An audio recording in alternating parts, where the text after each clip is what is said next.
Some funny stories, please, as I need cheering up. Here is mine.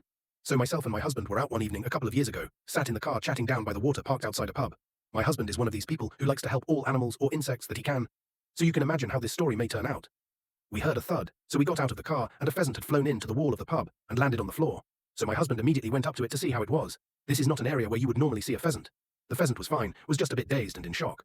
So my husband decided we should try and take it to a more pheasant-appropriate place in the car. This would be around a 15-minute drive. So I agreed as I felt sorry for it. The plan was, my husband was to wrap the pheasant up in his jacket, and I was to have the pheasant on my lap. So we did. Well, we got about 10 minutes up the road, and the pheasant was still in shock and sat still on my lap. My husband decides it's cold, and without warning, puts on the fan in the car. The pheasant shit itself. It was flying around the car, I was screaming, and my husband was still trying to drive. It was flapping all over the car, pooping as it went. My husband pulled over to the nearest area with grass and trees, and we opened the car door to get the pheasant out.